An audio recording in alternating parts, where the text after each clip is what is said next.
So I built these databases. People, homeowners, sourced people who Googled various things and are currently looking. Can I pause you and have you back up? This is just, correct me if I'm wrong. So if we're getting data and we know someone has interest, this would be a good data source, then try and get them onto our landing pages. Exactly. So the only opt-in is if they opt into your business. And then we're here as the central distributor of the information. Not just data that people can provide. People have the ability of providing appointments, age leads data, as well as real-time leads, right? There's about 100 different white labels. People are able real quickly to turn on a data brokerage, connect their payment, complete whatever else they have to with their merchant. There's, like I said, there's 19,000 different intent audiences. So we designed this because those people who generate those lists are now going to have an easier time selling them in the next couple of weeks. We're currently bringing on one by one these lists, like Chris, who's in here, has a huge market for Christmas lights, right? I heard you mention NVA. NVA is absolutely, that's what I do, like for a few people I work with. Okay. Then we have another guy that's big call center. Basically, he's looking for a more targeted approach to make less phone calls and make more money because his TCPA stuff violations keep going up. Right. So the game is, okay, how do I get better info so my guys have to make less phone calls to lower the risk of net loss?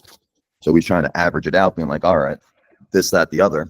And in the next couple of weeks, I have about 4 or 5 appointment providers that we're going to be onboarding too. All right, well, people might not want to do the dialing, the landing page. They just want to get a booked appointment.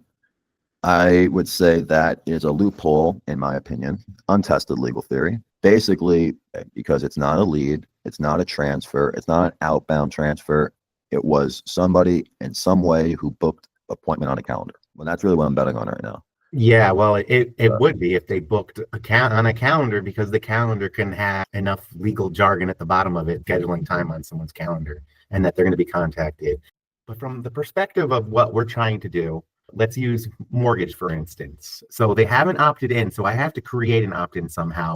What do you have? Is it DNC scrubbed, or am I buying the data and then I got to scrub it? We don't scrub it, and this stuff changes by the minute. You know Got what I it. mean? Got I'm using, if that's a concern, I would always say to scrub it. Emails, and then I just remove all the Hotmails, MSNs, Bings, anything owned by Microsoft, because they report you to like monitors the domains. But that's what I personally do. I get 98, 99% delivery rate. Obviously, all my emails are warmed up. There's a lot of different ways. People you can give the data to book an appointment. And that's kind of the whole thing, because you're giving the data to somebody and all you know is you get an appointment back. What I'm trying to create are leads, transferable leads. Some of it we're going to be like filtering or funneling in-house. Some of it I'm just going to be loading into the dialer. The process would be to scrub it for DNC through the DNC and litigator list. I will scrub it against BLA. The other one I can't remember. So advise me on this. The thought was soft, warm contact for those that were in C had expressed any interest somewhere. For mortgage, for instance, it's somebody that a couple years ago when the rates were high, they might be interested now because they see the rates. I'm trying